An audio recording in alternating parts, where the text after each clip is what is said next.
bonjour. Bienvenue pour ce symposium en partenariat avec MSD consacré aux 30 ans de preuve dans l'hypercholestérolémie. J'ai le plaisir de modérer cette session avec mon ami Jean Ferrière de Toulouse. Nous aurons successivement 3 présentations passionnantes, j'en suis sûr. Michel Farnier qui reviendra sur 30 ans de preuve en lipidologie. Ziad Massi qui abordera le problème des dyslipidémies et de l'insuffisance rénale. Et puis Atul Pathak qui fera cette présentation autour de lipides et cardiologie. Alors, ce problème des dyslipidémies nous anime, nous agite depuis 30 ans. Il génère des controverses, il génère aussi des preuves, nous l'avons vu et nous allons le voir encore, majeures en termes de prévention, avec un bénéfice pour nos patients considérable. Et puis, ça reste toujours l'objet de recherches innovantes, à la fois sur les lipides, mais également sur le lien entre les dyslipidémies et les maladies cardiovasculaires. Et puis, on va voir sur le lien entre dyslipidémie, maladies cardiovasculaires et maladies rénales. Bref, un symposium qui va être passionnant. À vous, à toi, Michel Farnier. Bonjour, dans cette session consacrée aux 30 ans de preuve dans l'hypercholestérolémie et après ma diapositive de lien d'intérêt, je pourrais résumer le point de vue d'endocrinologue en une seule diapositive en disant que des années 90 aux années 2020, nous sommes passés de la phase où le cholestérol n'était qu'une seule hypothèse vis-à-vis de son traitement à maintenant une période où on parle de l'éradication du LDL cholestérol ou même de l'ensemble des lipoprotéines contenant l'ApoB. Et effectivement, dans les années 90, quand on regarde tous les titres des journaux, tout était négatif vis-à-vis du cholestérol, jusqu'à même un éditorial de 1992 dans le Guardian qui disait qu'il était même meurtrier d'aller abaisser le cholestérol par des nouveaux médicaments agissant sur ce paramètre. Et en fait, durant ces 30 ans, de 90 à 2020, je vais séparer cette période en 3 décades. La première étant ce que j'ai appelé la décade des statines, car de 1990 à 2000, c'est là qu'a eu lieu une révolution avec, et c'est le premier fait marquant, j'ai pris un fait marquant par décade, premier fait marquant en 94, la publication de cette étude 4S montrant qu'en abaissant le cholestérol par un traitement par statine, la simvastatine, on diminuait non seulement les événements cardiovasculaires, mais aussi la mortalité totale, et d'une façon spectaculaire, moins 30%, avec cette diapositive qui a fait le tour du monde, montrant cette amélioration de la survie grâce à un traitement par simvastatine. Et, toujours dans cette décade, à partir de 94, de nombreuses études avec les statines ont confirmé le bénéfice tant en prévention primaire qu'en prévention secondaire, qu'avec réduction des événements cardiovasculaires. Mais il restait tout de même, à cette période et à la fin des années 90, une discussion vis-à-vis de la relation entre l'abaissement du cholestérol et la réduction des événements cardiovasculaires. Est-ce que c'était vraiment linéaire ou est-ce qu'il y avait un seuil ou est-ce qu'on avait une évolution du type curvilinéaire? Et il a fallu en fait attendre la deuxième décade, de 2000 à 2010, pour vraiment montrer que lower is better. Il fallait abaisser beaucoup le LDL cholestérol et de façon linéaire. 2 méta-analyses ont bien illustré que plus on réduisait le LDL cholestérol, plus on réduisait ici les événements coronaires majeurs. Dans cette première méta-analyse des CTT où tous les essais statines étaient comparés essentiellement à un placebo. Et dans la seconde méta-analyse CTT de 2010, comparant les essais avec traitement très intensif par rapport à traitement moins intensif, toujours cette relation linéaire entre l'abaissement du LDL cholestérol et l'abaissement des événements cardiovasculaires. Mais je dois dire que peut-être le fait marquant de cette seconde décade a été en fait en lipidologie tous les progrès dans les analyses génétiques, de nombreuses études de randomisation mendélienne, la découverte de nouveaux gènes ont totalement modifié le développement des nouveaux hypolipémiants. Et l'exemple le plus marquant a été en 2003 la découverte de PCSK9, découverte qu'il faut citer puisqu'il faut mettre à l'honneur la France. C'est l'équipe de Catherine Boileau avec Marianne Abifadel, en collaboration avec le Canada, l'équipe de Nabil Seda, qui a démontré pour la première fois que des mutations gain de fonction de PCSK9 étaient associées à une hypercholestérolémie sévère à risque de maladie cardiovasculaire, avec donc cette hypothèse fondamentale qu'abaisser le LDL cholestérol en bloquant PCSK9 pourrait être bénéfice.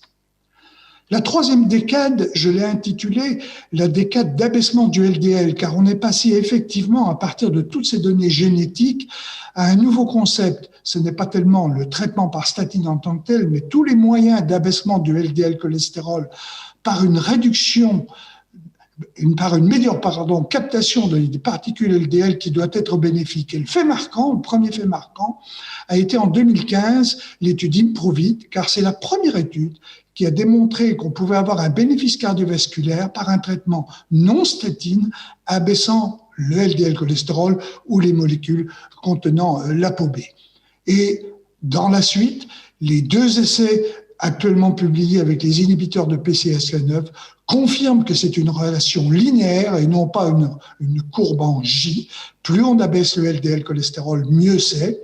Et globalement, quand on regarde en résumé ce que l'on peut dire à l'heure actuelle sur les relations entre l'abaissement du LDL cholestérol et la réduction de risque de maladie cardiovasculaire, finalement, peu importe le moyen, à partir du moment où on n'épure plus les particules LDL, que l'on agisse sur l'absorption du cholestérol, sur la production du cholestérol, sur l'augmentation du nombre de récepteurs LDL, quel que soit le moyen, si je réalise une meilleure captation des particules LDL du plasma, le bénéfice cardiovasculaire est sensiblement le même quand j'ajuste à une même réduction du LDL cholestérol.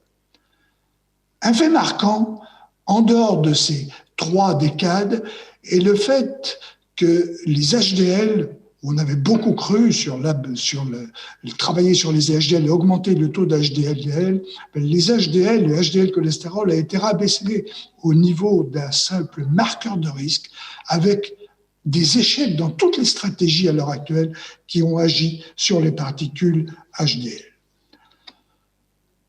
Donc, à l'heure actuelle, à la fin des années 2020, la stratégie principale, c'est la réduction du LDL cholestérol, que ce soit par statine, ézetimibe ou inhibiteur de PCSK9. Ceci permet de réduire les événements athéromateux, qu'ils soient d'origine coronaire, cérébrovasculaire ou artérielle périphérique, avec un bénéfice absolu qui dépend du taux de base de LDL cholestérol, de l'importance de la réduction du LDL cholestérol, de la durée de réduction du LDL cholestérol et du risque absolu des patients. Où va-t-on aller maintenant à partir de 2020 ? Je dirais que dans un concept moderne de traitement des dyslipidémies, il y a 3 points clés. Démarrer plus tôt pour éviter ce cumul du cholestérol tout au long de la vie. Deuxième point, être beaucoup plus agressif pour essayer d'éliminer totalement les particules hétérogènes du plasma, ce qui nécessite en 3e point d'utiliser des associations, et le futur sera peut-être, en dehors du LDL cholestérol, d'utiliser des médicaments agissant sur les lipoprotéines riches en triglycérides et la lipoprotéine petit a. Donc en fait, il a fallu 30 ans pour valider un postulat qui avait été mis dès 1977 par nos maîtres, les professeurs Broad et Goldstein, en disant qu'un niveau approprié de LDL cholestérol chez l'homme serait uniquement environ de 0,25 g par litre. 30 ans de preuves ont permis de confirmer ce postulat. Je vous remercie de m'avoir écouté.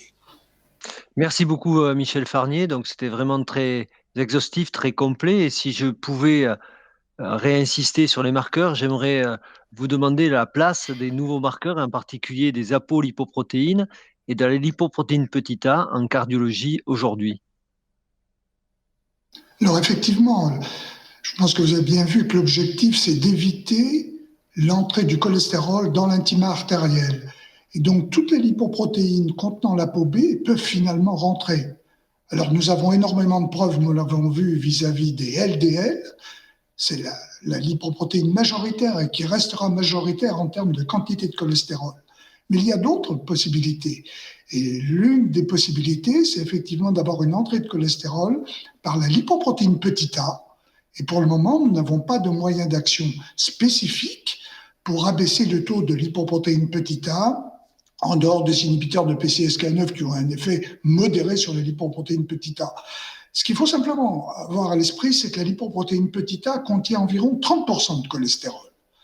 Donc, c'est quand même beaucoup moins en contenu de cholestérol que des LDL. Ce qui veut dire qu'en pratique, il va falloir des essais chez des patients qui ont des taux de LP petit a très élevés pour montrer un bénéfice cardiovasculaire. Mais c'est une voie de recherche capitale, certainement. Je voudrais alors aller un peu plus loin.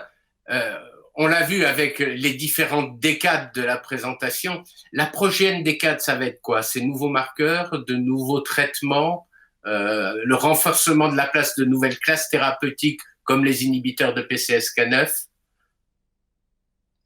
Alors, l'abaissement des LDL restera la priorité.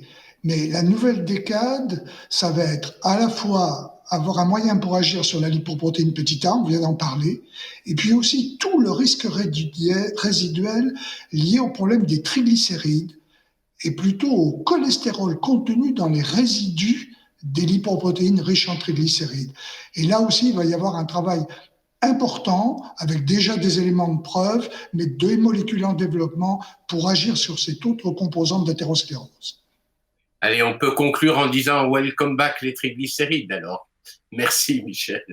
Nous allons sans plus attendre passer à la communication suivante de Ziad Massi. Nous allons parcourir avec lui le rôle de la néphrologie du rein en 30 ans de risque cardiovasculaire. Ziad Massi, je vous laisse la parole. Oui, bonjour. Merci de me donner l'occasion aujourd'hui de vous donner la progression de nos connaissances sur l'hypercholestérolémie au niveau de la néphrologie. Voilà le statement de mon conflit d'intérêts. Les premières étapes, c'était de déterminer le profil lipidique chez nos patients ayant une maladie rénale chronique.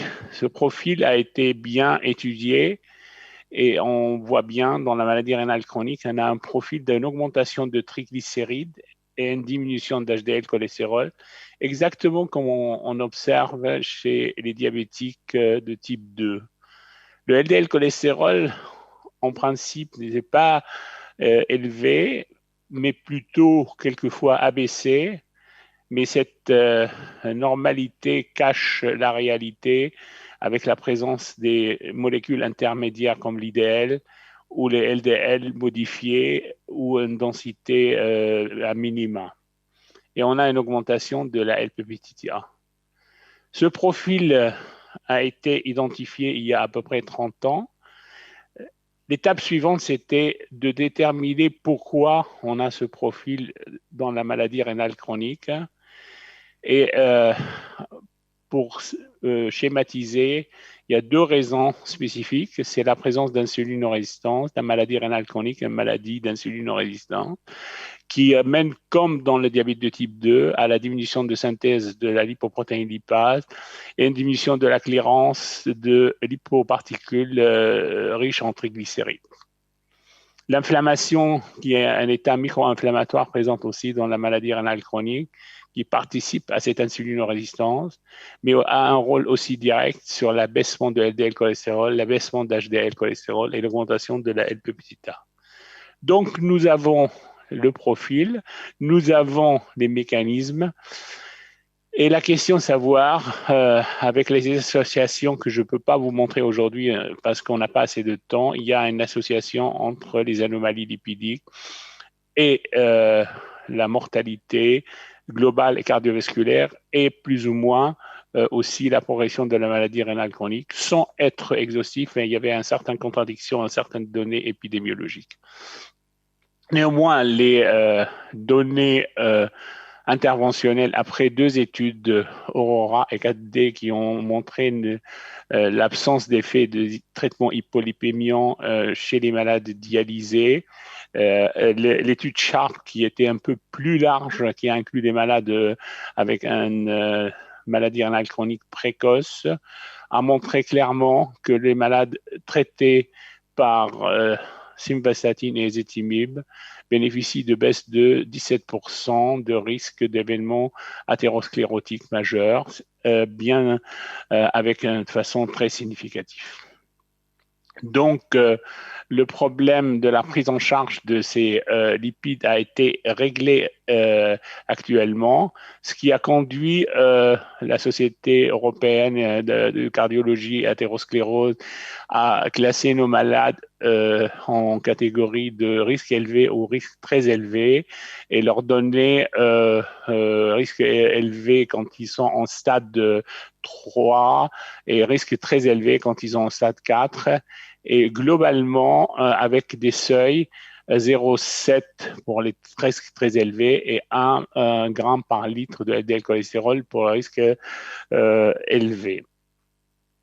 Cette approche n'a pas été retenue par le groupe de travail de KDIGO, qui a pris plutôt les recommandations américaines, considérant que ces malades, ils ont à haut risque de toute façon et il ne faut pas s'occuper, comme d'ailleurs ça montrait l'étude Sharp, de taux de LDL cholestérol, et il fallait aller traiter directement, et c'est ce qu'on appelle le concept Fire and Forget. Nous avons récemment voulu savoir si est-ce qu'il faut mieux avoir un objectif ou faire l'observation de Fire and Forget. Dans la cohorte nationale de CKD-RAN, nous avons pris des malades traités par LDL cholestérol par hypolipémiant de statine et ezetimibe et on avons comparé les malades qui sont arrivés à leur objectif thérapeutique ou qui n'ont pas arrivé à objectif thérapeutique. Et comme vous voyez sur le tableau, que ce soit dans la maladie athéromateuse ou la maladie non athéromateuse et les masses, il n'y a pas de différence entre les deux. Ce papier qui est en cours d'évaluation suggère que le principe de Fire and Forget. Il reste le problème de la protection liée à traitement. Il faut traiter ces patients. Sharp l'a montré. Mais comme vous voyez, que ce soit Aurora, ORCAD ou Sharp, cette baisse de réduction de risque reste très inférieure à ce qu'on observe dans la population générale, qui est besoin autour de 25%. Et ce qui nous conduit à dire qu'il y a peut-être un effet sur l'athérosclérose et il faut traiter, mais nos travaux chez l'animal et chez l'homme montrent qu'il y a une maladie spécifique vasculaire chez nos patients qui passe par l'endothélium, qui donne une rigidité vasculaire, une hypertrophie ventriculaire gauche, un dysfonctionnement diastolique qui ne répond pas au traitement des hypolipémiants et qui répond bien à la prise en charge des toxines urémiques. Donc, ces lipides nous a appris à avoir 2 maladies vasculaires chez nos patients, une maladie athéromateuse qui est associée avec l'hypertension, le diabète, les dyslipidémies, qui est accélérée par la maladie rénale chronique, et une maladie spécifique de la maladie rénale chronique qu'il faudrait prendre en charge en plus du traitement d'hypolipémiant. Merci de votre attention. Donc merci Ziad Massi. Donc si on pouvait commencer par une question qui nous paraît peut-être simple pour nous cardiologues, mais qui ne l'est peut-être pas pour vous, c'est le rôle des calcifications. Nous, on voit les calcifications avec le scanner coronaire, mais on a du mal à saisir ce qui est la part de notre athérosclérose propre, liée aux lipides, et de ce qui est l'évolution propre à la maladie rénale. Est-ce que vous pouvez nous éclaircir là-dessus ? Merci Jean. Donc en fait, les calcifications chez l'adulte ayant une maladie rénale chronique est souvent mixte. Il y a des calcifications au niveau de l'intima et il y a des calcifications au niveau de la média et il y a beaucoup de communalité entre les 2 calcifications.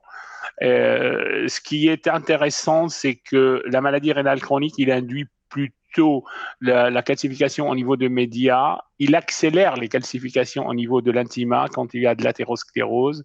Donc, c'est un moteur d'accélérateur des calcifications. Et ces présences de calcification chez ces patients induisent à la fin une certaine rigidité vasculaire qu'on observe chez ces malades très tôt, dès le stade 2 de la maladie rénale chronique, et qui interfère par la suite sur la fonction cardiaque et avec une maladie propre, indépendamment de l'athérome de cette maladie, c'est-à-dire une maladie liée avec dysfonctionnement diastolique et une hypertrophie ventriculaire gauche, en plus de la rigidité vasculaire. Et donc, actuellement, les calcifications, on sait que c'est un marqueur, et le rôle de causalité reste à confirmer parce qu'on n'a pas d'études randomisées pour montrer que la baisse de calcification, la prévention de calcification protège de la progression de la maladie cardiovasculaire chez ces patients. Alors, si je comprends bien, on a deux maladies vasculaires différentes. L'intérêt du traitement par statine, tel que ça a été montré dans Sharp, c'est clairement la prise en charge du risque cardiovasculaire et de la maladie athéromateuse qui, là, est peut-être indépendante. Tout à fait, Serge. C'est que il y avait une grande discussion dans la littérature s'il faut traiter ces patients. Actuellement, avec Sharp, oui, il faut les traiter parce qu'il y a une composante de la maladie vasculaire qui est athéromateuse. Et ça marche. On prévient les événements cardiovasculaires, il n'y a pas de doute. Il reste quand même néanmoins une partie de cette protection qui est liée à la lipide de risque, il est associé à d'autres toxines urémiques qui interagissent avec l'endothélium, qui nécessitent un traitement spécifique. Donc, il faut faire les deux choses.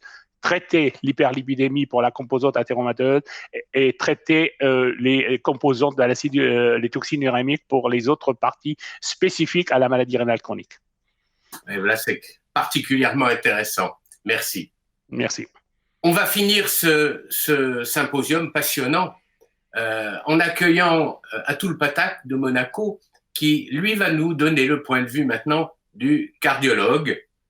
Atul, à toi. Bonjour, je suis le professeur Atul Pathak de Monaco et je vais aujourd'hui vous partager avec vous un certain nombre de réflexions sur nos croyances autour du LDL cholestérol. Si je devais résumer les 30 dernières années, je dirais que ces 30 dernières années ont été une bataille pour convaincre parfois nos patients, parfois nos collègues, du bien fondé de prendre en charge les dyslipidémies, notamment l'élévation du LDL cholestérol. La première question qui vient à l'esprit, c'est est-ce que finalement il y a une relation entre ce taux de mauvais cholestérol et le risque de faire un accident cardiovasculaire? Et je dis oui, c'est une information.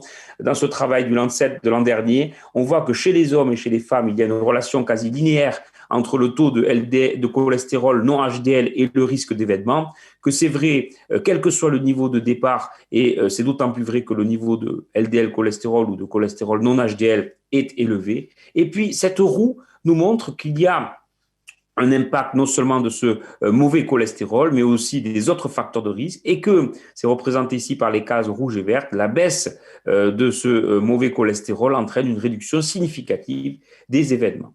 Comme souvent, la notion d'information et d'intoxication, elle vient justement de l'aspect pléthorique de la science, de ce travail coréen qui porte sur plus de 12 millions de patients, montre que la baisse trop importante du cholestérol, que ce soit chez les hommes et les femmes, entraîne une réascension du nombre d'événements. C'est le phénomène de la courbe en J. Ça ne s'explique pas tellement par le fait que de baisser trop le cholestérol est mauvais, mais dans les études observationnelles, souvent les patients qui ont le cholestérol le plus bas sont les patients à plus haut risque d'événements, patients avec des affections chroniques, cachectiques ou avec des néoplasies. Deuxième observation, deuxième question, est-ce que le cholestérol, c'est le seul facteur de risque des développements des maladies cardiovasculaires? Non. Eh bien, les dernières recommandations de 2019 nous rappellent la prise en charge des dyslipidémies ne repose pas uniquement sur l'évaluation du cholestérol, mais bien sur l'évaluation du risque cardiovasculaire global à l'aide du score qui permet d'identifier 4 niveaux de risque de patients. Et c'est cette somme d'informations au-delà du cholestérol qui va conditionner la prise en charge. Prise en charge dont on dit souvent qu'elle repose sur l'utilisation systématique de médicaments. Est-ce que c'est vrai? Est-ce qu'il faut toujours donner des médicaments pour traiter le mauvais cholestérol? Eh bien non. Dans ce tableau synthétique, vous voyez que tous les patients en vert sont des patients qui sont traités par des règles d'hygiène de vie. Qui sont ces patients verts? Eh bien, ce sont des patients qui ont un risque qui a été évalué dans la colonne de gauche avec le fameux score, qu'il soit en prévention primaire ou en prévention secondaire. Ce sont des patients, si on suit cette ligne horizontale qui est au niveau de LDL cholestérol non traité, eh bien, vous voyez que pour un grand nombre de ces patients-là, le simple changement des règles d'hygiène de vie permet de gagner le match. Les patients jaunes nécessitent l'introduction d'un traitement. Les patients rouges sont des patients chez lesquels il faut d'emblée aller au traitement. Donc, non, il n'y a pas systématiquement lieu de prescrire un médicament pour baisser le mauvais cholestérol. Rien ne prouve que les statines soient efficaces, mais bien sûr que c'est une ineptie. Et nous avons dans ce tableau la somme d'un certain nombre d'essais, tant de prévention primaire que de prévention secondaire, qui montrent que la baisse du LDL cholestérol avec les statines réduit le risque d'événement, et ce, de façon assez évidente, de façon plus importante lorsque le niveau de risque est élevé, prévention secondaire, de façon plus importante quand le niveau de cholestérol de base est plus élevé. D'ailleurs, cette observation de baisse du cholestérol et de réduction des événements après une intervention est confortée par ce travail qui montre que, en rouge, la baisse du LDL cholestérol dans les études randomisées est associée à une réduction du risque d'événement. En gris, que la diminution dans les études observationnelles prospectives, un petit peu comme l'étude coréenne, eh bien, il y a une diminution du risque d'événement lorsque le LDL cholestérol baisse. Et puis même dans les études dites de randomisation mendélienne, eh bien, la présence d'une mutation qui est associée à une réduction du taux de LDL est également associée à une réduction du nombre d'événements. Les statines peuvent-elles avoir des effets indésirables ou secondaires? Info, et cet acronyme HMG-CoA réductase inhibitor synthétise l'ensemble des effets indésirables les plus fréquemment imputables aux statines. C'est quelque chose qui est désormais bien établi. Mais ce qui est peut-être plus important, c'est que ces statines peuvent avoir des effets indésirables, mais que ces effets sont évitables ou attendus. Évitables lorsqu'on connaît les facteurs de risque liés aux patients, l'âge, la présence de maladies chroniques ou certaines habitudes de vie. Et puis attendus, car on sait par exemple que la dose élevée de statine ou les interactions pharmacocinétiques, notamment par blocage du cytochrome P453-4, sont associées à une augmentation des taux et donc du risque. Cet effet indésirable devrait amener à arrêter le traitement. Est-ce que c'est une bonne attitude? Eh bien non. Plusieurs études françaises, danoises montrent que lorsqu'on arrête le traitement par statine, le risque d'événements cardiovasculaires et de mortalité croît. Il n'y a donc pas lieu d'arrêter ces traitements. C'est même dangereux. Ces études épidémiologiques nous le rappellent. Les traitements que l'on propose pour nos patients sont tous les mêmes, les traitements à base de statine sont tous les mêmes. Eh bien non, on sait qu'il y a des médicaments plus puissants que d'autres, mais cet algorithme nous rappelle surtout qu'en fonction du profil du patient, l'intervention va être associée à une réduction significative du niveau de LDL cholestérol selon la statine, selon l'association à l'ézitimib, selon la prescription d'un anti-PCSK9. Enfin, dernière question, the lower the better. Eh bien oui, probablement qu'en 2019, avec l'arrivée des études faites avec les anti-PCSK9, on a la confirmation que de baisser à un cran supplémentaire, à moins de 55 mg par décilitre pour les patients dits à très haut risque cardiovasculaire, est associé à une réduction du nombre d'événements. Je crois que les choses sont assez claires désormais. La réévaluation des objectifs thérapeutiques et l'avènement des anti-PCSK9 confirment l'intérêt de la baisse continue. D'ailleurs, une deuxième analyse de ces mêmes essais montre que chez les sujets qui ont fait un vasculaire dans les 2 dernières années, eh bien, la baisse encore plus importante avec ces anti-PCSK9, à même moins de 40 mg par décilitre, est un objectif acceptable pour réduire le risque. En conclusion, je crois qu'il y a encore, bien sûr, énormément de questions qui se posent sur l'intérêt de la prise en charge du risque lipidique, mais je crois que les choses sont clairement établies. Ce cholestérol non HDL est associé à une augmentation du risque d'événement. Sa baisse non pharmacologique ou pharmacologique réduit le nombre d'événements. La triade de choix aujourd'hui repose sur la combinaison de la statine, de l'ézetimibe et d'un anti-PCSK9. Et si cette intervention vous a intéressé, je vous invite à vous pencher sur ce document qui avait été fait sous l'égide de la direction de Serge Kovnator sur statine et maladies cardiovasculaires pour nos patients. Merci pour votre attention. Merci beaucoup à Atul Pathak. C'est vrai qu'aujourd'hui, que ce soit en cardiologie, en médecine ou ailleurs, il y a beaucoup d'informations, et j'allais dire trop d'informations, jamais trop d'informations, mais beaucoup de canaux d'information. Nous, traditionnellement, ce sont les revues scientifiques, mais vous avez mentionné tous les nouveaux modes de communication, et c'est vrai qu'il est difficile de s'y reconnaître, et difficile que le médecin s'impose dans ce discours avec son patient, et vous avez bien fait de souligner ça, en particulier pour les statines. Et je crois que Serge voulait ajouter quelque chose. Je lui laisse la parole.